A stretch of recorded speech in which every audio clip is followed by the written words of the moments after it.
안녕하세요. 저는 30대에 이혼을 하게 되어 지금은 자유로운 삶을 즐기고 있는 애청자입니다. 평소 사연을 들으며 아픔에 공감을 하기도 하고 때론 함께 욕도 하며 시간을 보내곤 하는데요. 그런 사연 열차에 제 사연이 소개된다고 생각하니 괜스레 마음이 다 떨려오네요. 저는 저를 하자 있는 인간으로 몰아가는 시모도 시모였지만 남편이 결정적인 이유가 되어 이혼까지 하게 되었는데요. 제가 어떻게 남편의 외도를 알게 되었고 어떻게 복수를 하고 이혼을 하게 되었는지 한번 들어보실래요? 남편과 저는 고등학교 동창이었는데 학교에 다닐 땐 그저 친구로 지내다 시간이 지나며 자연스럽게 연인 사이가 되어 결혼까지 하게 된 부부였죠. 그렇게 결혼을 하게 된 지 3년, 마음만 먹으면 금방이라도 임신이 가능할 거라 생각했는데 그게 생각처럼 쉬운 일은 아니었어요. 3년 동안 임신 소식은 전혀 없었고 결혼 전 더 늦어지기 전에 임신을 하고자 잘 다니던 회사까지 그만두고 몸 관리를 하며 임신을 하려 노력했죠. 남편 역시 저와 함께 병원을 다니며 임신을 위해 노력하고 있었고 그렇게 저흰 큰 소리 나는 일 없이 지내고 있었어요. 하지만 부부 사이만 좋다고 해서 스트레스가 없는 건 아니었어요. 임신이라는 게 몸도 몸이지만 심적으로 편안해야 잘 될 텐데 시모와 시누이는 임신을 방해라도 하려는 사람처럼 저를 괴롭히기 일쑤였어요. 엄마, 우리 집엔 임신 못해서 올케처럼 고생한 사람은 없지 않아?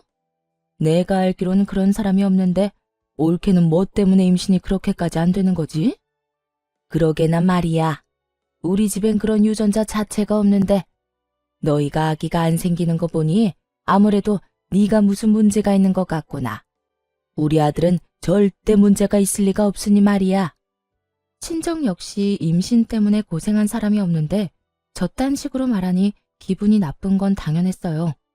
거기에다 병원에서 검사받은 결과 남편뿐 아니라 저 역시 아무 문제가 없었고 그런 사실을 두 사람에게 여러 번 강조해서 말해주었는데도 불구하고 저런 말을 계속하니 정말 스트레스가 이만저만이 아니었어요. 제가 여러 번 말씀드렸잖아요. 병원에선 저희 몸엔 아무런 문제가 없다고 했다니까요. 그러니까 그런 말은 좀 하지 말아주세요. 저도 그런 말 들을 때마다 정말 스트레스가 이만저만이 아니라고요. 그런데 왜 그렇게까지 임신 안 되니? 혹시 병원이 이상한 거 아니니? 그 병원에서 검사를 잘못한 게 틀림없다. 암? 너희 더 늦기 전에 병원을 옮겨봐. 괜히 돌팔이 병원에서 돈이랑 시간 낭비하지 말고. 그래, 옳게. 엄마 말 무시하지 말고 새겨들어. 내 생각에도 그 병원 돌팔이 같으니까 말이야. 두 사람은 꼭 저에게 문제가 있기라도 바라는 사람들처럼 몰아갔고 더는 설명하고 이해시키는 것도 입이 아파 포기를 해버렸죠. 그런데 그것이 끝이 아니었어요. 시누이는 제가 임신 준비를 위해 집에서 쉬기 시작하자 제가 무슨 시댁 전용 종이라도 되는 양 저를 부려먹으려고 안달이 났더라고요. 시집을 가지 않았던 시누이는 독립도 하지 않고 여전히 시댁에 살고 있었는데 나이 차이는 고작 1살밖에 나지 않는데 하는 짓은 시모 저리 가라였어요. 어찌나 표독스럽게도 저를 부려먹으려 안달인지 있던 애도 떨어질 판국이었죠. 옳게. 지금 우리 집으로 빨리 좀 와봐. 얼른. 지금 당장? 정말 너무 급해서 그래. 처음엔 이런 연락을 받고 정말 큰일이라도 난 것이라 생각해 헐레벌떡 시댁으로 뛰어갔었어요. 하지만 막상 가보면 청소나 식사 등 급한 것이 아닌 직접 하기 귀찮은 일을 시켜댔고 뻔뻔하게도 그런 잡일이 너무 급해 불렀다며 웃어대는 시누이를 보며 더는 참고 넘길 일은 아니다 싶더라고요. 제가 시댁 잡일을 해주려고 회사까지 그만둔 것이 아니었으니까요. 그렇게 마음을 고쳐먹은 이후 전 시누이의 연락을 아예 무시해버리거나 연락을 받는 날엔 아예 못 간다고 못을 박아버렸습니다. 그리고 그날은 시누이와 큰 소리가 오간 날이었어요. 그날 역시 시누이에게 연락이 왔고 또 급한 일이 있다며 시댁으로 오라고 하더라고요. 무시하는 것도 하루 이틀이고 바쁘다고 하는 것도 한두 번이지. 더는 이런 식으로 상황을 외면하는 것도 아니란 생각이 들더군요. 아예 이 싹을 뽑아버려야 한다는 생각이 들었어요. 그래서 전 좀 더 단호하게 제 생각을 말하기로 했죠. 올케, 요즘 왜 이렇게 연락이 안 돼? 무슨 일 있어? 무슨 일 있는 건 아닌데 왜 그러세요? 왜 그러긴. 우리 집에 좀 오라고 전화했지. 집에 급한 일이 있어서 그러는데 지금 좀 빨리 와. 알겠지? 형님, 저도 바빠서 못 가요. 뭐라고? 올케 지금 뭐라고 그랬니? 지금 못 온다고 한 것 같은데 내가 제대로 들은 게 맞아? 요즘 따라 도대체 왜 이래? 내가 급한 일이 있다니까. 그래도 못 온다고 한 거 맞아? 네, 제대로 들었네요. 형님, 말이 나왔으니까 하는 말인데 제가 회사를 쉬고 있다고 해도 저도 사생활이 있는데 어떻게 형님이 부를 때만 기다리고 있겠어요? 저도 오늘은 바빠서 못 가니까 급한 일은 알아서 해결하세요. 신우이는 못 간다는 제 말에 화가 났는지 막말을 하기 시작하더라고요. 아니, 평소 신우이의 개념이 얼마나 수준 이하인지를 적나라하게 나타내는 말들을 서슴없이 해대고 있었죠. 올케, 진짜 이런 식으로 나올 거야? 집에서 내 동생 돈이나 쓰면서 노는 주제에 바쁘긴 뭐가 바빠? 그냥 시댁 오기 싫어서 거짓말하는 거 누가 모를 줄 알아? 그리고 시댁 식구가 오라고 하면 오고 가라고 하면 가는 게 며느리로서 당연히 해야 하는 도리인 거 몰라? 이런 말까지 듣고 나니 저만 웃는 얼굴로 대할 필요는 없다는 생각이 들더라고요. 거짓말은 형님이 먼저 했죠. 바쁘다고 그날리를 피워서 급하게 가보면 청소해라, 밥해라 등등. 그리고 형님, 같은 여자로서 그런 식으로 하고 싶으세요? 며느리로서 도리 중엔 그런 건 듣도 보도 못했네요, 저는. 제발 적당히 좀 하세요. 저요, 임신하려고 회사 그만둔 거지 그런 일이나 하려고 회사 그만둔 거 아니라고요. 그러니까 앞으로 급하다는 핑계 대면서 저 시댁으로 부르지 마세요. 저는 그대로 전화를 끊어버렸고 내심 이렇게까지 싫은 티를 내고 이렇게까지 말하면 더는 저를 괴롭힐 일이 없을 거라 생각했죠. 하지만 신우이는 더 날뛰기 시작하더라고요. 그날 이후 저를 부르는 대신 저희 집으로 찾아와 집을 엉망으로 만들고 간다거나 이상한 트집을 잡아대더군요. 그래서 제가 집으로도 못 오게 했더니 시모를 앞세우기 시작하더라고요. 그날은 신우이뿐 아니라 시모까지 함께 집으로 온 날이었는데 마침 장봐놓은 것이 없어 마땅히 먹을 것이 없는 상태였죠. 자연스럽게 냉장고부터 열어보던 시모와 신우이는 텅 빈 냉장고를 보고 작정한 듯 잔소리를 하기 시작했어요. 넌 집에서 쉬는 애가 이게 뭐니 이게?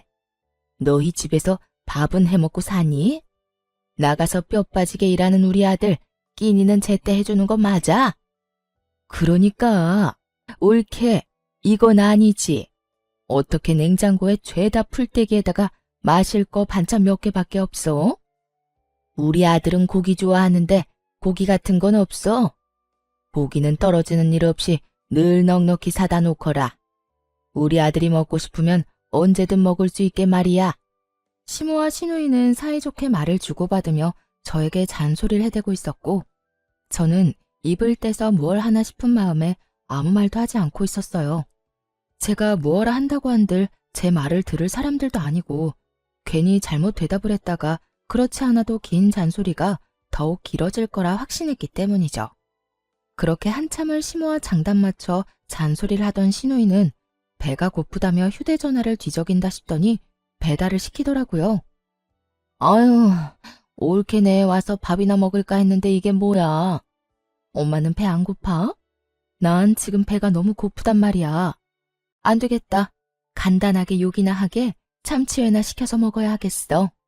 언제부터 참치회가 간단한 요깃거리 음식이 되었는지는 몰라도 신우이는 참치회를 시킨다고 하며 음식을 주문했고 얼마 지나지 않자 음식이 도착했어요. 얼마나 많이 시킨 것인지 배달 오신 분의 양손 가득 음식이 들어서고 있었죠. 음식의 양도 당황스러운데 더 황당한 말이 신우이의 입에서 나오고 있더라고요. 어머, 지갑이 없네? 어떻게 하지? 올케, 카드 있지? 올케가 계산 좀 해. 잘 먹을게. 고마워. 그렇습니다. 신우이는 10만 원이 훌쩍 넘는 음식값을 바로 계산하지 않고 만나서 카드 결제 상태로 주문했더라고요. 당연히 카드도 현금도 전혀 가지고 있지 않은 채 말이죠. 제가 초대한 사람이라면 당연하게 제가 계산하는 것이 맞겠지만 제가 초대한 적도 없고 입에 들어가는 밥 한 톨도 다시 빼앗고 싶을 만큼 얄미운 시모와 시누이를 위해 그런 돈을 갑자기 쓰게 되니 너무 짜증이 나더군요. 그렇다고 해서 계산을 하지 않을 수 있는 상황도 아니었고 저는 하는 수 없이 계산을 하게 되었죠. 그것이 끝이 아니었어요. 정작 계산한 사람은 저인데 회는 저에게 한 점 먹어보라는 말도 없이 자신들의 앞접시에 다 옮겨 담아버린 후였고 함께 시킨 사이드 메뉴들은 일부러 다 헤집어 놓은 뒤라 손도 대고 싶지 않았어요. 어머, 올케는 왜 안 먹어? 설마 우리가 먼저 먹었다고 기분 상해서 안 먹는 거야? 에이, 설마. 아가, 너 우리 딸 말이 사실이야? 우리가 음식에 젓가락질 좀 했다고 기분 나쁜 거야? 아니면 더럽니? 그냥 입맛이 좀 없네요. 두 분이서 맛있게 드세요. 애초에 제 몫은 없는 것 같기도 하고요. 두 사람의 고의성이 다분한 치사하고도 어이없는 행동을 보며 따지기는커녕 말도 섞고 싶지 않더라고요. 그래서 전 대충 대답을 던져주곤 소파에 앉아 애써 두 사람에게 신경을 쓰지 않으려고 노력했어요. 그렇게 집안도 제 마음도 다 헤집어 놓은 두 사람이 돌아가고 난 후 저는 이딴 인간들 뒷바라지나 하려고 결혼을 했나 하는 회의감마저 들었고 두 사람이 어질러 놓은 그 어떤 것도 치우지 않은 채 멍하니 앉아있으니 남편이 들어오더군요. 뭐야? 집이 왜 이래? 엉망이 된 집을 본 남편이 화들짝 놀라며 저에게 물었고 너무 어이없는 상황에 화조차 나지 않았던 전 아무 감정도 없는 목소리로 남편에게 말해주었죠. 오늘 형님이랑 어머님 다녀갔어. 식탁 위에 음식물이랑 쓰레기는 형님이랑 어머님이 먹고 치우지도 않은 거고 나머지 집안 꼴도 두 사람이 다 헤집어 놓고 간 거야. 뭐? 우리 엄마랑 누나가? 심지어 오늘이 처음도 아니야. 형님은 자주 왔고 어머님은 형님만큼은 아니지만 가끔 형님이랑 올 때마다 이런 식이었어. 그래서 하는 말인데 당신이 해결 좀 해. 뭐? 내가? 나보고 어떻게 하라고. 전화를 하든 만나서 이야기를 하든 당신이 해결 좀 해. 난 더는 이런 식으로는 못 살 것 같아. 내가 당신을 사랑해서 결혼한 거지 이런 꼴이나 당하려고 결혼한 건 아니잖아. 이게 뭐야. 시댁 전용 하녀도 아니고. 뻑하면 사람 불러서 부려먹는 것도 모자라서 그마저도 상황이 여의치 않으니까 연락도 없이 남의 집에 들이닥쳐서 사람 괴롭히는데 내가 언제까지 참고 살 수는 없지 않겠어? 그러니까 당신이 알아서 해결해. 남편은 언성을 높이지도 화를 내는 투도 아닌 저를 보며 상황이 더욱 좋지 않음을 느낀 것 같더라고요. 저를 대신에 큰 소리를 내며 휴대전화를 들고 밖으로 나가버렸으니 말이에요. 뭐? 심지어 이번이 처음도 아니란 말이야? 아, 정말 두 사람 다 왜 그러는 거야? 있어봐. 내가 통화 좀 하고 올 테니까 말이야. 이렇게 큰 소리를 치며 남편은 나가버렸고 저렇게까지 화를 내며 나갔으니 다 해결하고 돌아올 거라 생각했어요. 하지만 이런 제 기대와는 달리 통화를 끝내고 집으로 돌아온 남편은 들어오자마자 휴대전화를 내려놓으며 오히려 저에게 짜증을 내기 시작하더라고요. 당신, 내가 방금 누나하고 통화했는데 당신이 먼저 우리 누나 연락은 다 무시했다며? 우리 집으로 오라고 해도 바쁘다고 하고 끊어버리고 누나 말로는 당신이 먼저 말을 기분 나쁘게 했다고 하던데 그게 사실이야? 신우이는 사건의 시작이 어떻게 된 것인지는 쏙 빼먹고 딱 제가 본인에게 한 말과 행동만을 남편에게 전달했더라고요. 잘못은 시모와 신우이가 한 것인데 남편에게 짜증을 내는 것은 아니란 생각에 지금껏 참아왔는데 남편이 그 성의 없는 말투에 참아왔던 화가 끌어넘치더군요. 형님이 그래? 내가 먼저 연락도 무시하고 집으로 오라고 해도 가지도 않았다고? 내가 왜 그랬을 것 같아? 당신은 날 그렇게도 몰라? 내가 이유도 없이 그랬을 사람으로 보이냐고. 당신이 신경 쓸까봐 이때까지 말 안 한 건데 나 일 쉬기 시작하면서부터 형님 심심하면 나 불렀어. 급한 일 있다고 숨 넘어갈 것처럼 연락이 와서 가보면 설거지해라 청소해라 밥해라 등등 내가 그런 거 하려고 일 쉬는 거 아니잖아. 우리 임신 때문에 나도 그 좋아하던 네일까지 그만두고 집에서 관리하는 거 아니야. 그런데 어머님이랑 형님은 그런 나를 불러서는 부려먹기 바빴다고. 형님이 그런 식으로 나오는데 당신 같으면 네네 하면서 연락받고 싶겠어? 저는 고함을 지르며 따져 물었고 남편은 제 말에 잠시 움찔하는가 싶더니 생각이란 없는 인간처럼 시댁편을 들기 시작하더군요. 이유가 어찌 되었든 당신이 우리 누나 연락도 무시하고 말도 그딴 식으로 한 건 당신이 잘못한 거야. 누나가 그래도 당신보다 나이도 많고 손윗 사람인데 그렇게 무시를 당했으니 기분이 좋을 리가 있겠어? 그러니까 당신이 적당한 때 봐서 우리 누나한테 사과해. 알겠어? 신우이 대변인 노릇을 하느라 정신이 나가버린 남편을 보는데 정말 오만정이 다 떨어진다는 말의 의미를 알겠더라고요. 저에게 신우에게 사과를 하라며 우겨대는 남편을 보는데 사람이 어쩌면 그렇게 미워 보이는지 더는 마주하고 싶지도 않더군요. 그래서 전 시모와 신우이 때문에 엉망이 된 집을 손가락질하며 말했어요. 사과는 당신이나 하고 이 집 정리도 당신이 해. 뭐? 내가 왜? 내가 왜? 몰라서 물어? 이거 내가 어지럽혔어? 다 당신 엄마, 당신 누나가 이런 거잖아. 식탁 위에 저것들도 계산은 내가 했지만 난 한 입도 못 먹었고 이 집도 내 집이지만 내가 어지럽힌 건 단 하나도 없어. 당신 식구들이 이렇게 한 거니까 당신이 다 치워야 하는 건 당연한 거 아니야? 하여튼 난 절대로 못하니 당신이 알아서 처리해. 알겠어? 그렇게 저는 그대로 방으로 들어와 버렸고 밖에서 구시렁거리는 소리와 함께 치우는 소리가 들려오더군요. 그날 남편은 본인이 치운 거실에서 잠을 잤고 그렇게 저희의 사이는 점점 멀어지고 있었어요. 그때쯤부터 남편은 집에서 말도 거의 하지 않기 시작했고 전형적인 바람난 남자의 절차를 밟기 시작하더군요. 그런 남편의 모습을 보며 저는 수상하다고 생각했고 그런 생각이 짙어지던 찰나 고등학교 동창인 여자친구에게 전화가 오더라고요. 이 친구 역시 저와 똑같이 같은 고등학교 남자친구와 결혼을 한 친구였는데 할 말이 있다며 망설이는 것이 보통 일은 아니겠구나 싶더군요. 한참을 망설이던 친구의 입에서 나온 이야기는 제 예상을 훨씬 뛰어넘는 이야기였어요. 며칠 전에 남자애들끼리 동창회 한 건 알고 있어? 우리 남편도 다녀왔는데 글쎄 그 자리에 네 남편이 여자친구라면서 어떤 여자를 데리고 왔다더라? 그 인간 진짜 미친 거 아니니? 아무리 남자들끼리 모인 자리라고 해도 그 자리에 있는 남자애들 너랑 네 남편이랑 결혼한 거 다 아는데 그런 자리에 여자친구를 데리고 갔다는 것 자체가 제정신이 아닌 거야.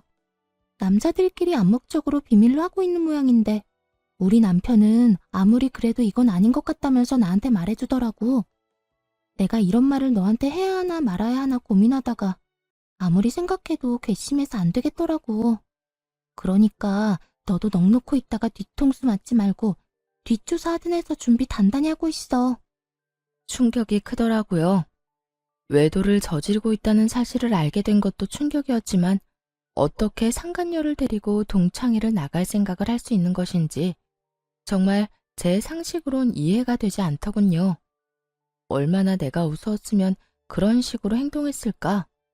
분노가 머리 끝까지 차올랐죠. 동창생들 앞에서 소개하면 저도 모를 리가 없잖아요. 저에게도 동창생인 친구들인데 겁대가리를 상실한 건지 머리가 나쁜 것인지 아님 친구들에 대한 믿음이 깊은 것인지 이것도 저것도 아니라면 들켜도 상관없다 싶었는지 도무지 알 수가 없는 지경이었죠. 그 모든 것이 혼란스러운 상황 속에서도 확실해지는 것은 있었어요. 그 인간은 저와 이혼이 하고 싶어 환장한 인간이 분명했고 전 그런 인간과 이혼을 해야 한다는 것 말이죠. 친구의 조언대로 흥신소에 의뢰해 남편의 뒷조사를 시작했고 며칠 뒤 흥신소에서 전해드린 소식은 정말 통쾌하면서도 경악스러움 그 자체였어요. 이 정도면 거의 사기인데요. 그 상간녀 말인데요. 지금 남편한테는 부잣집 딸 행세를 하고 있고 남편분이 역시 그런 모습에 감쪽같이 속아 넘어간 것 같더라고요. 아니, 엄연히 말하자면 처음엔 부잣집 딸이 맞았었어요. 두 사람이 만날 때는 상간녀가 잘 나가는 집 딸이 맞았는데 그 집안이 몇 달 전부터 부도 이야기가 나오더니 최근엔 거의 부도 직전이라고 하더라고요. 물론 상간녀는 이런 사실을 숨기고 여전히 부잣집 자식 행세를 하고 남편분한테 온갖 선물들을 뜯어내고 있고요. 대화를 들어보니 돈까지 받아 쓰고 있는 것 같던데요. 뭐 상간녀 말로는 주식에 돈이 다 묶여 있는데 지금 빼면 손해가 크다. 이런 식으로 남편분 속여서 돈을 받아내고 있는 것 같더라고요. 하여튼 자세한 내용이나 사진, 녹음 파일은 따로 보내드릴 테니 확인해 보시고 혹시나 더 필요한 거나 궁금하신 거 있으면 연락해 주세요. 들어보니 남편은 상간녀와 만난 지 적어도 반년은 더 되어 보인다고 하더라고요. 반년이라는 말에 충격이 클 수밖에 없었죠. 그땐 저와 사이도 좋을 때라 외도에 대해선 의심조차 하고 있지 않을 때였으니까요. 급격하게 줄어든 생활비와 그 못지않게 줄어든 말수에 의심은 하고 있었지만 그 의심이 현실로 돌아오니 생각보다 충격이 크긴 하더군요. 그러면서도 똑똑한 척은 혼자 다 하고 돌아다니더니 어디서 저런 사기꾼 같은 여자에게 홀려서 허황된 꿈이나 꾸고 있는 남편이 한심하기 짝이 없기도 했고요. 거기에다 더 어이없는 건 신우이였어요. 신우이 역시 남편의 허황된 꿈에 동참 중인 듯 했는데 사진을 보니 상간녀에게 잘 보이려 갖은 애를 쓰고 있더라고요. 함께 백화점을 다니며 상간녀는 쇼핑을 하고 신우이는 그런 상간녀의 물건을 계산해주는 것도 모자라 상간녀의 마음에 들기 위해 짐꾼 역할까지 하고 있더군요. 그 사진을 보는데 얼마나 웃었나 모릅니다. 거기에서 끝이 아니었어요. 남편과 상간녀 두 사람의 대화 녹음 파일도 있었는데 그 대화 내용도 가관이었죠. 자기야, 나 요즘 집사람이랑 사이도 좋지 않은 채로 유지 중이고 말도 제대로 안 한 지 꽤 됐어. 아마 조만간 자연스럽게 이혼 이야기가 나올 것 같아. 잘 됐지? 한껏 신난 남편의 목소리와는 달리 상간녀는 제가 느끼기에도 떨떠름한 목소리로 대답하더군요. 그래? 그런데 굳이 그렇게까지 해서 이혼하지 않아도 돼. 정 힘들면 굳이 이혼하지 말고 이대로 지내도 난 상관없어, 자기야. 에이, 그래도 이렇게 지내는 것보다 내가 빨리 정리하고 자기하고 당당히 만나다가 결혼하는 게 더 좋지. 그나저나 내가 다 정리하기만 하면 자기 부모님께 인사드릴 수 있는 건 맞지? 어? 그럼 당연하지. 그렇다면 하루라도 빨리 정리하는 게 맞지. 나도 회사 생활 지겹기도 하고 요즘 따라 힘들기도 해서 하루라도 빨리 때려치우고 우리 예비 장인어른 회사에 들어가서 좋은 자리 하나 맡고 싶단 말이야. 자기 아빠가 나 꽤 높은 자리 내주시겠지? 그렇지? 그렇겠지? 아마 자기 만나보면 괜찮은 자리 마련해 주실 거야. 그러니까 그런 걱정은 하지 말고 일단 다니는 회사 일이나 제대로 해. 그만둘 때 그만두더라도 평판이 좋아야 하니까. 우리 아빠 만나기 전까진 회사 열심히 다니란 말이야. 그럼 그런 건 걱정하지 마. 그렇지 않아도 당장이라도 사표 던지고 싶은 거 참고 또 참으면서 웃으면서 일하고 있어. 자기 말대로 다른 회사 가더라도 사람 일이란 건 혹시 모르는 일이고 평판이 중요하니까 말이야. 남편은 상간녀가 파트로 매주를 쓴데도 믿을 태세였고 상간녀는 정말 이혼까지 하고 회사를 그만둬버리면 자신이 남편을 꼼짝없이 책임져야 하니 그건 또 싫었을 거예요. 그렇다고 해서 지금 든든한 돈줄이 되어주는 남편을 버릴 순 없어 보이더군요. 교묘하게 이혼은 권하지도 않고 회사를 그만두면 안 된다는 말을 계속 반복하는 걸 보니 말이에요. 그렇게 대화만 들어도 저는 상간녀의 속마음이 다 들리는데 여전히 아무것도 모르는 남편은 격양된 목소리로 이런 말까지 하더군요. 에이, 진짜 당장이라도 집사람이랑 이혼해버리고 싶은데 얼마 안 되는 재산 정리도 좀 해야 하고 이것저것 잡음 없이 끝내려면 시간이 조금 걸릴 수도 있어. 그러니까 자기가 넓은 아량으로 조금만 더 기다려줘. 난 괜찮으니까 이혼도 너무 서두르지 마. 알겠지? 역시 우리 자기는 마음도 넓어. 남편의 신난 목소리를 듣고 있는데 그 순간 명의 이전 이야기를 했던 것이 떠오르더라고요. 결혼할 당시 집 명의를 제 명의로 했었는데 최근에 이런저런 핑계를 대며 명의를 이전해달라고 했던 것이었죠. 명의 이전은 생각지도 못한 일이라 귀등으로 듣고 생각해보자며 말을 돌리곤 했었는데 그때 생각해보니 남편에겐 다 계획이 있었더라고요. 저에게서 집을 뺏은 후 속 시원하게 저와 이혼하고 상간녀와 새 출발을 할 계획 말이에요. 그렇게 남편의 추악한 계획과 신우이와의 관계까지 모두 알게 된 저는 이혼 전문 변호사분을 만나 이혼을 준비하기 시작했고 이런 사실을 꿈에도 알지 못하는 남편과 신우이는 상간녀에게 잘 보이려 있는 돈 없는 돈 모두를 다 끌어다 쓰고 있더군요. 전 마음속으로 두 사람의 행보를 응원했고 제 이혼 준비가 끝날 즈음 남편이 집으로 회사 짐박스를 안고 들어오더라고요. 씩씩거리며 들어오는 꼴이 회사를 그만둔 듯 했어요. 그게 무슨 짐이야? 혹시 회사 그만뒀어? 남편은 박스를 바닥에 던지듯 내려놓으며 과하게 성질을 내더군요. 보면 몰라? 아, 진짜 짜증이 나 죽겠어. 박 과장은 자기가 내 월급을 준다고 착각이나 하는가 봐. 나만 보면 시비에다가 나만 보면 못 잡아먹어서 안달이라니까. 그래서 상사랑 한바탕 하고 그만뒀다. 이 말인 거네. 그래. 아, 차라리 잘 됐어. 이까짓 회사 그만두고 싶었는데 이참에 나도 좀 쉬면서 새 출발하지 뭐. 남편은 상간녀라는 믿을 구석이 있었던 터라 직장 상사와 트러블이 일어나기 무섭게 회사에 사표를 던져버렸고 그런 남편의 모습을 보며 오늘이 그날이구나 싶더라고요. 자고로 집도 절도 없을 때 버려야 더 큰 복수가 되지 않을까 싶었으니까요. 전 여전히 씩씩거리는 남편을 뒤로 한 채 방으로 들어가 남편의 짐을 싸 거실로 나왔어요. 제가 큰 캐리어를 건네자 소파에 앉아 넥타이를 풀던 남편이 화를 내며 말하더라고요. 이게 뭐야? 나 나가라고? 응, 나가. 당신 진짜 너무한 거 아니야? 아무리 당신이랑 상의 한마디 없이 회사를 그만뒀어도 그렇지. 어떻게 이런 식으로 가장을 내쫓으려고 할 수가 있어? 그렇게 상간녀에겐 이혼 노래를 부르더니 막상 저에게 쫓겨나는 건 자존심이 상하는 일이었던 건지 화를 막 내더라고요. 그 모습이 얼마나 기가 차고 어이가 없는지 저도 모르게 코웃음이 다 나더라고요. 당신이 상의도 없이 회사 그만둔 거? 물론 그것도 문제가 있지. 그런데 설마 그런 걸로 내가 당신을 쫓아내겠어? 그러면 이 짐은 뭔데? 방금 나보고 나가라며. 응, 나가. 내가 지금 나가라는 건 당신이 단지 회사를 그만둬서 그런 게 아니라 당신이 바람을 피우고 있기 때문이야. 당신이 바람을 피우고 있는데 회사 그만둔 게 무슨 문제가 되겠어? 여보, 내가 바람이라니 무언가 오해를 하나 본데 나 그런 짓 절대 못하는 거 알잖아.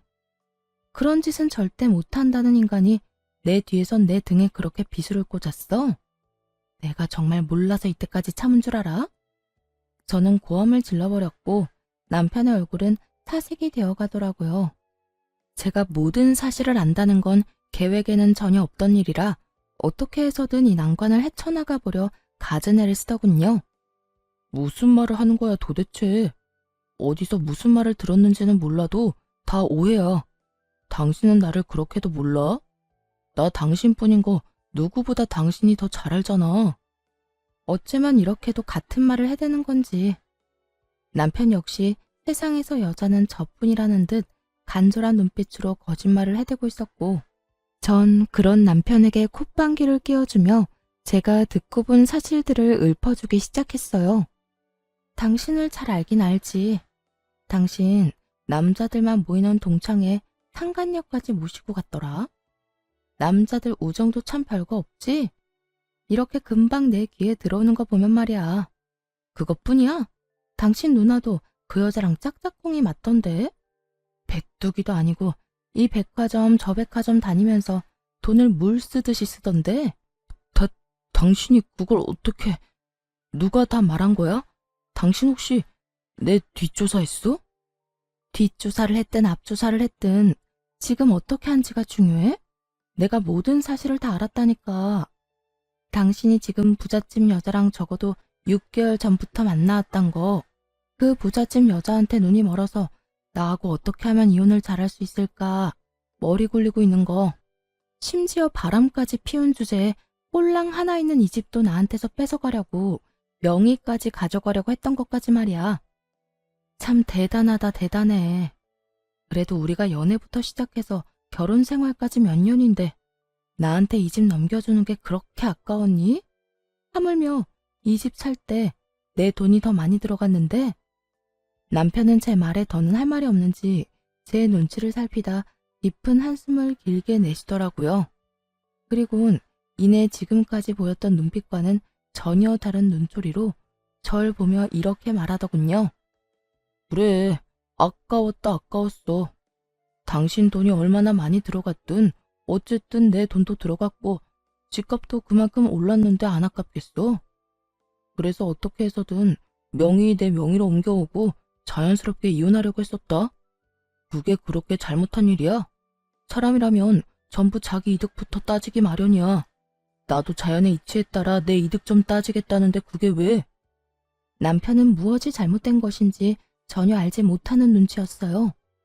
애초에 저와 남편의 사이에서 제일 큰 문제는 남편이 저를 배신하고 다른 여자를 만났다는 것인데 그것에 대한 언급은 단 한마디도 없이 오로지 집 이야기, 이득 이야기만 한 걸 보니 말이에요. 당신 머릿속엔 지금 돈밖에 없어? 오로지 이득, 돈, 재산 이런 거밖에 없냐고. 당신 이득 따지는 거 가지고 내가 이래? 지금 우리 사이의 문제는 당신이 나하고 검은 머리가 팥뿌리가 될 때까지 잘 살아보자던 약속을 어기고 다른 여자한테 홀려서 나를 버리겠다는 계획을 세운 게 문제라는 거야. 당신이 날 배신했다는 게 문제라고. 검은 머리 팥뿌리가 될 때까지 잘 살아보자. 요즘 세상에 그걸 지키고 사는 부부가 몇이나 된다고 이래? 다들 밖에서 마음 맞는 이성 친구 한두 명씩은 두고 스트레스도 풀고 그러고 산다고. 그걸 보고 버렸다. 배신이다. 그러면 안 되지. 다 순리대로 지내다 보니 어쩔 수 없이 일어난 일들이라고. 뭐? 순리? 언제부터 불륜이 당연한 흐름이 되었니? 네가 사는 세상이 어떤 세상인지는 모르겠지만 내가 사는 세상엔 불륜은 당연한 게 아니거든? 당신 어쩌다 인간이 이렇게까지 변했어? 어쩌다 인간이 이렇게까지 파렴치한이 됐냐 말이야. 지금 그런 게 중요해? 아, 다 됐고 당신도 나한테 더는 미련 없지? 나도 당신한테 감정 사라진 지 오래야. 이 빌어먹을 집 때문에 당신이랑 계속 살았던 거지 당신한테 마음이 있어서 같이 살았던 게 아니라고. 차라리 잘 됐지 뭐. 이딴 집 당신이나 가지고 일도 이렇게 다 틀어진 김에 이혼이나 빨리 하자. 당신이랑 이혼하고 그 여자랑 결혼만 빨리 하면 이까지 집값이야 껌값인데 뭐. 상간녀의 집이 쫄딱 망한 것은 꿈에도 모르는 남편은 기고만장한 얼굴로 저에게 집이나 먹고 떨어지라며 집을 나가버리더군요. 앞으로 부인 앞에 펼쳐질 앞날에 대해 아무것도 알지 못한 채 기고만장한 꼴로 집을 나가는 남편의 뒷모습을 보는데 화가 나기는커녕 웃음만 났습니다. 그렇게 진행된 이혼에서 저는 남편, 상간녀, 시누이 모두에게 위자료를 청구했고 세 사람 모두에게 위자료를 받고 이혼할 수 있었어요. 이혼하는 그 순간까지 상간녀는 부잣집 딸 연기를 하고 있었는데 저에게 주어야 하는 위자료 역시 전 남편에게 받아내고 있더라고요. 자기야, 나 아직 주식 정리를 못했는데 위자료 어떻게 해? 아까 들어보니까 위자료 이자가 은행 이자보다 높던데. 그냥 주식을 정리해야 싶기도 하고. 그런데 지금 정리하면 손해가 너무 심한데? 그래? 그러면 그냥 내가 대출받은 김에 조금 더 받아서 줄게. 어차피 그 주식 한 달 정도만 있으면 정리할 수 있다고 했잖아. 응, 들리는 찌라시엔 한 달 내로 따상 갈 거라고 하더라고. 그렇게만 되면 내가 진짜 이자까지 쳐서 다 줄게. 돈만 돌려주겠어? 자기 인생 펴는 거야, 이제.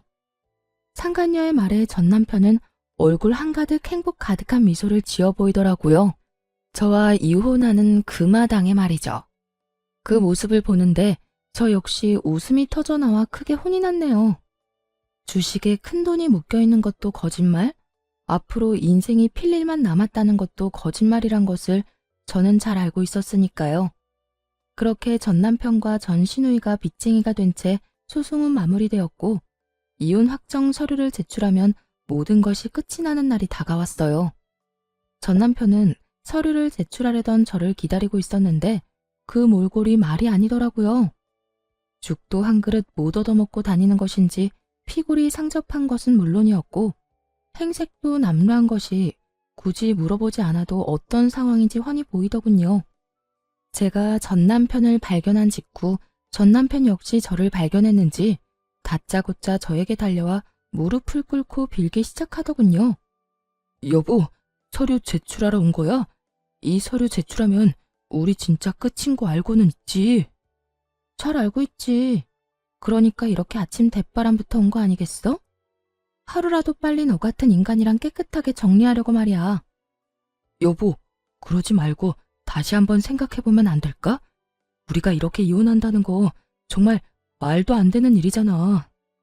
뭐? 말도 안 되는 일? 뭐가 말도 안 되는데? 당신 말대로 우리 고등학교 때부터 해서 지금까지 함께한 시간이 얼만데 이대로 우리가 헤어진다는 게 말이나 된다고 생각하는 거야? 정말 웃기지도 않더라고요. 그 긴 세월이 그렇게나 소중하다는 사람이 어떻게 다른 이유도 아닌 외도로 인해 이혼까지 하게 만들었으니 말이에요. 심지어 끝까지 반성은커녕 비웃기 바빴던 걸 제가 다 기억하고 있는데 이제와 이렇게 매달리는 꼴을 보고 있자니 통쾌하기는커녕 미친 듯이 화가 났어요. 그 세월이 그렇게 소중했다는 인간이 그딴 짓을 했니? 기억 안 나? 당신 나하고 이혼하는 그 순간까지 미안하다는 말은커녕 본인은 잘 먹고 잘 살 테니 나는 이혼녀 딱지 붙이고 잘 살라고 했던 거. 그런데 이제 와서 무릎까지 꿇고 왜 이런데? 갑자기 집 나갔던 양심이 다시 되돌아오기라도 했는가 봐. 그땐 내가 정말 정신이 나가버려서 당신한테 어떤 짓을 하고 있는지조차 몰랐어. 나 사실 당신이랑 그렇게 이혼하고 나 당신 많이 그리웠어. 나한테 당신이 정말 없어서는 안 될 존재라는 것도 알았고 오로지 당신만이 내가 사랑할 수 있는 여자란 걸 깨달았지 뭐야. 깨닫기는 개뿔. 상간녀의 집이 쫄딱 망해버려 쥐뿔도 없는 상황이란 걸 전 남편은 알게 되었고 전 남편은 상간녀를 닥달하기 시작했다 하더군요. 손해볼 것이 하나 없는 상간녀는 헤어지자는 말과 동시에 받았던 돈은 한 푼도 갚지 않고 도망을 가버렸다는 소문을 이미 다 전해들어 알고 있는 상태였죠. 그러니까 전 남편은 저에 대한 사랑이 그리운 것이 아니라 거짓골이 된 자신이 아쉬워서 저에게 매달리는 것임을 저는 누구보다 잘 아는 상태였죠. 참, 거짓말도 정성껏 잘한다. 야, 내가 너 바람난 것도 다 알고 있었는데 네가 지금 왜 이러는지 모를 줄 알아? 혹시 당신도 내 소식 다 들은 거야? 당신도 다 아는 것 같으니까 솔직하게 말할게. 그 여자 알고 보니까 회사 부도가 났었더라고. 그 사실을 나한테는 감쪽같이 속이고 주식 핑계대면서 나한테 돈 뜯어가고 있었고 정말 너무하지 않냐? 어떻게 날 속일 수가 있어? 어쩐지 내가 당신하고 이혼한다고 할 때마다 반응이 시원치 않더라니. 하여튼 내가 이혼하고 위자료 내느라 빚쟁이 되고 우리 누나도 당신한테 위자료 주느라 빚쟁이 되니까 더는 뜯어먹을 거 없다 싶었는지 도망갔어. 내 돈, 누나 돈은 한 푼도 안 주고 말이야. 우리 집 지금 난리야. 나 회사도 그만두고 취업도 안 돼서 대출금 갚을 돈이 없어서 엄마 집까지 팔아 대출금 갚아야 하는 신세라고. 어쩌다 내 신세가 이렇게까지 된 건지. 전 남편은 눈물까지 짜내며 하소연을 하고 있었고 전 궁금하지도 않은 이야기를 듣고 있자니 하품이 다 날 지경이었어요. 그걸 몰라서 물어?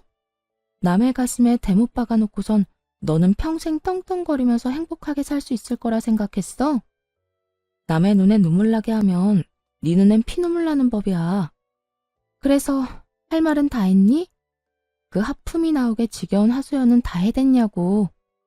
전 남편은 자신이 이렇게 눈물까지 쏟아내며 말하면 저 역시 눈물이라도 흘릴 거라 생각했는지 제 반응에 크게 당황하며 다시 울고불고 빌기 시작하더라고요. 여보, 그렇게 냉정하게 굴지 말고 예정을 생각해서라도 나 다시 받아주면 안 될까? 예정? 너한테는 그런 게 남아있는지 몰라도 난 그런 감정 따위 남은 게 없거든? 그리고 정이 남아있다고 한들 내가 미쳤어? 너부터 시작해서 줄줄이 빚쟁이인 네 집안일이랑 다시 엮이게. 넌 내가 진짜 만만하구나. 만만한 게 아니라 당신이 날 금전적으로 조금만 도와주면 이까짓 어려움은 금방 이겨낼 자신이 있어서 그래. 당신 지금 여유 자금 꽤 있을 거 아니야. 나하고 그 여자 우리 누나한테 받은 위자료. 설마 다 쓴 건 아니지. 그 돈을 벌써 다 썼을 리는 없잖아. 그렇지? 이때껏 꼴꼴 감춰두었던 전 남편의 추악한 속내가 드러나고 울고불고하며 제 바지가랑이를 붙잡고 있는 전 남편의 손을 뿌리쳐버렸어요. 이거 나 소름 끼치니까. 야, 너 진짜 큰 착각하는가 본데 그 돈 너한테 쓸 생각 전혀 없어. 그러니까 남의 돈에 군침 그만 흘려. 여보, 그러지 말고 나 진짜 당신이 조금만 도와주면 금방 일어설 수 있다니까. 많이 바라는 것도 아니라고. 그냥 받은 위자료의 절반 정도만, 아니 그것보다 적은 금액이라도 되니까 조금만 도와주라. 응? 상간녀를 상대로 헛된 꿈을 꾸던 전 남편은 이젠 저를 상대로 헛된 꿈을 꾸는 듯 했어요. 자신이 저딴 식으로 눈물 콧물 흘리며 매달리면 제가 당연히 받아줄 거라 생각하는 듯 했으니까요. 정말 착각은 자유라고들 하지만 이 정도 현실 가능성이 없는 착각에 저를 끌어들인다는 사실 자체가 기분이 슬슬 나빠져 오더군요. 야, 그 말도 안 되는 착각에 날 끌어들이지 말아줄래? 그 꿈 같은 계획은 잠잘 때나 꾸고 현실에선 네가 한 짓에 대한 벌 제대로 받아. 알겠어? 여보, 여보, 여보 제발. 나 진짜 큰일 나. 한 번만 받아주라. 제발. 이거 나 한 번만 더 내 몸에 손대잖아? 나 진짜 그대로 경찰에 신고해버릴 거야. 나 알지? 한다면 한다는 사람인 거. 그러니까 이상한 짓 그 정도만 하고 이럴 시간에 일자리나 알아봐. 돈은 자기 손으로 벌 생각을 해야지 남의 재산 탐내다가 그 모양 굿꼴이 돼놓고도 아직도 정신을 못 차렸어? 네 일은 네가 알아서 해결해. 전 그대로 전 남편을 뿌리쳐버리곤 서류를 제출해버렸고 그렇게 지긋지긋한 인연이 끝났습니다. 그 후 전 집도 옮기고 회사도 옮겨버린 후 잘 지내고 있습니다. 한동안 전 남편과 전 시댁 식구들이 계속 연락을 해와 귀찮은 일이 있긴 했지만 차단 깔끔하게 했더니 요즘엔 연 끊겨버린 지 꽤 되었어요. 새로운 회사에서 일하기 시작한 지 1년이란 세월이 지났고 이제 적응도 되어 아주 만족스러운 삶을 살고 있어요. 아직 마음의 준비가 되지 않아 누군가를 만난 적은 없지만 제 마음이 누군가를 받아들일 준비가 되고 좋은 사람만 나타난다면 언제든 연애할 생각은 있습니다. 이혼을 하며 전 남편과 전 시댁에 많은 실망을 한 것은 맞지만 모든 사람이 전 남편과 같은 사람은 아닐 테니까요. 거기에다 한 번 결혼에 실패했다는 이유로 혼자 평생 외롭게 살 생각은 없기에 열린 마음으로 살아보려고 합니다. 이혼을 할 당시만 해도 이렇게 만족스럽고 행복한 삶이 저를 기다리고 있을 거라는 생각은 하지 못했어요. 이혼이 흠이 아닌 시대가 왔다고들 하지만 막상 제가 이혼할 처지에 놓이게 되니 그런 말들이 쉽게 와닿지도 않았고 위로도 되지 않더라고요. 그때 전 그저 남편이 외도를 저질러 이혼하게 된 불쌍한 이혼녀라는 생각밖에 들지 않았으니까요. 하지만 독하게 마음을 먹고 이혼을 하고 나니 저에겐 새로운 인생이 저를 기다리고 있더라고요. 무엇보다 수준 이하의 전 시댁 인간들을 더는 마주할 필요도 없었고 저의 뒤에서 저를 기만했던 전 남편을 더는 보고 살지 않아도 됐고요. 그 뒤로 따라오는 자유, 압박 없는 삶 등 여러 가지도 물론 좋았어요. 이렇듯 전 지금의 생활에 더없이 만족하고 이혼녀이긴 하지만 유부녀일 때보다 더없이 행복하답니다. 이로써 저의 사연도 끝이 났네요. 어떠셨나요? 욕들 함께 해주셨을까요? 긴 이야기 끝까지 함께 해주셔서 감사하다는 말을 전하며 저는 이만 물러가 볼게요.